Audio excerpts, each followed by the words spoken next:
Hey guys, welcome to this next YouTube video. In this video, it's going to be a bit of a different video. Jay Kelly, my golf coach, who's been my golf coach for about the last 10 years, is going to analyse my own swing, break it down and give me some changes to take away and to really improve. Okay, so really look forward to hearing what Jay has to say about my swing. Let's see what he says and we'll discuss the changes at the end of the video. So thank you very much for sending me your swings for review. In this session, we're going to go through exactly where I think the excessive release of the club face is coming from. So you really struggle with that left miss at times, and we've worked together in person, so we have a clear idea on ball flight, but also, it's quite cool because you've now moved to Dubai and we can still communicate like this. So online lessons are still a really good thing to think about. Now, the first thing I'm really going to cover with you is setup. For me, that's where I would start to look at a few things. And here I've compared you to Jacob, who is one of my pupils, and you know Jacob personally, and you'll know that he hits the ball pretty neutral, doesn't really have a big miss. But that being said, there's a few things that he does really well that I think that we could adopt to really help you move better. So when I look at Jacob, there's a few standout pieces here.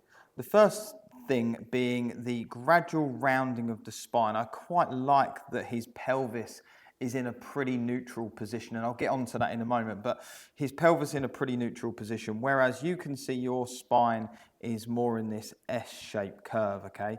And what that's gonna do, that is gonna put your hips into quite an excessive tilt, okay?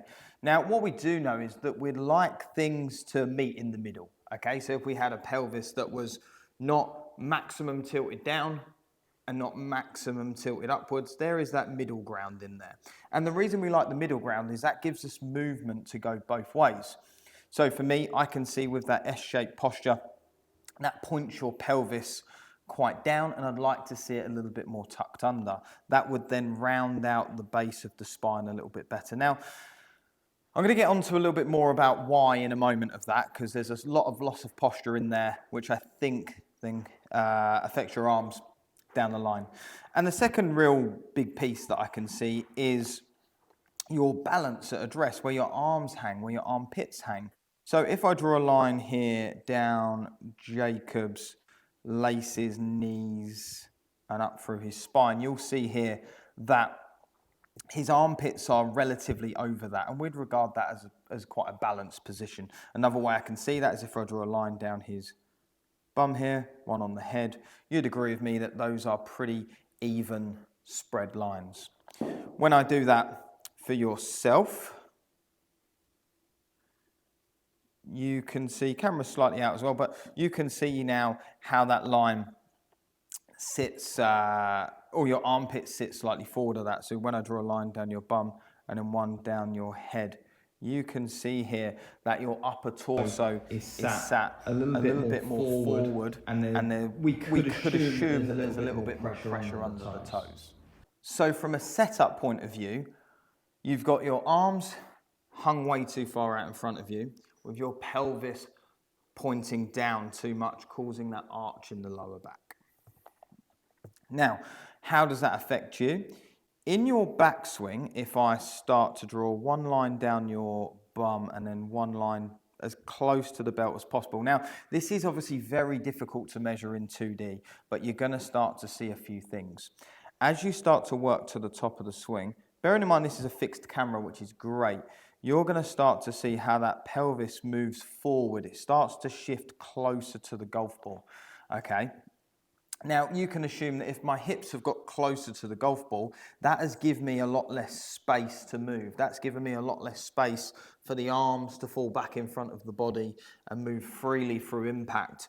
We would assume that if the pelvis gets closer to the ball and my arms don't do anything, you can now see how this elbow can get a little bit caught on you. And if that elbow gets caught on your side, you will be prone to a higher release style.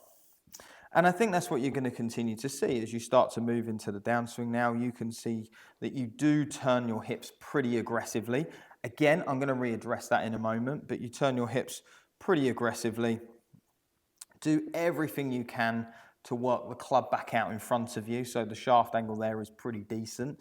But you can definitely see as we start to approach P6, which is when the shaft is parallel to the ground, you've lost a few things here.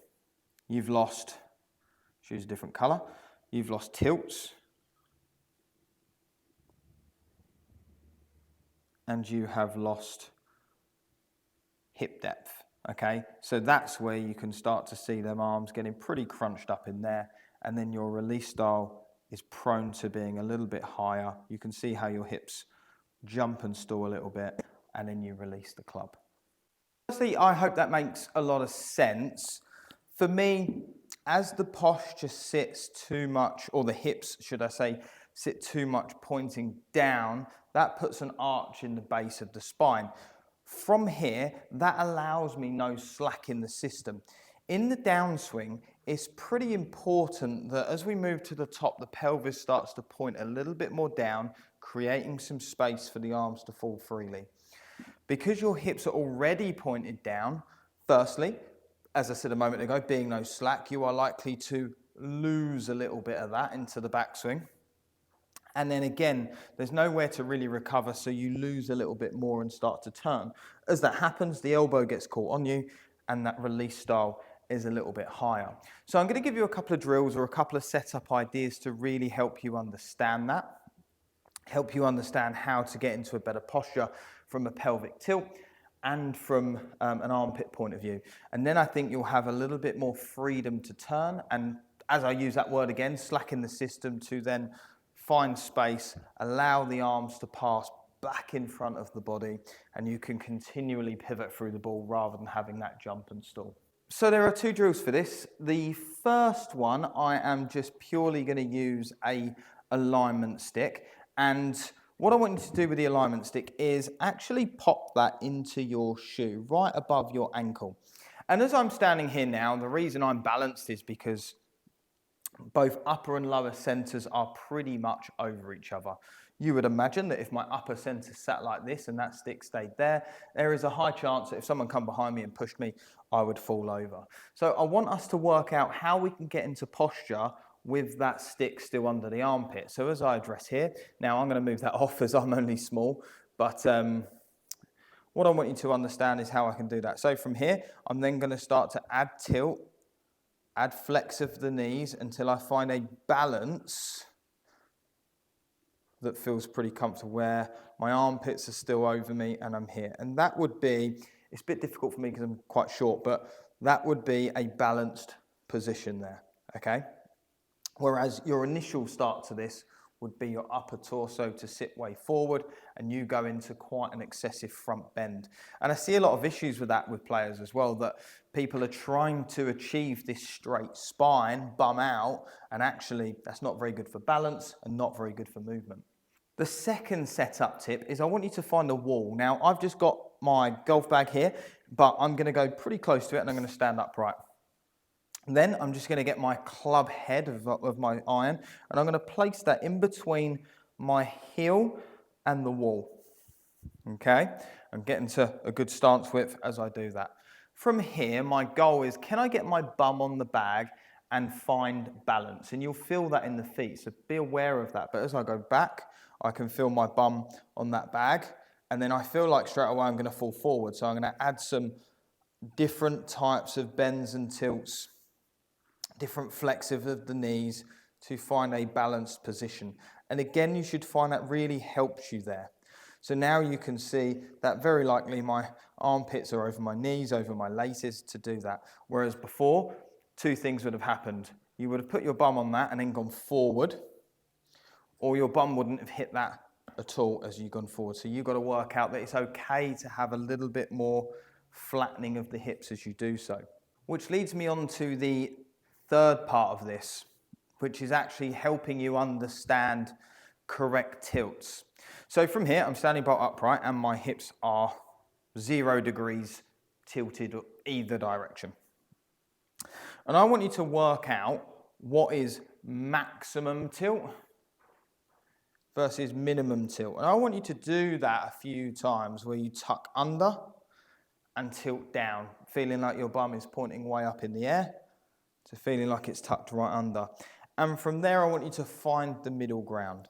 Once you've found the middle ground, which will feel a little strange to you at first, because it will feel like your stomach is almost rolled under a little bit, and it almost feel a bit like an old man's posture from there.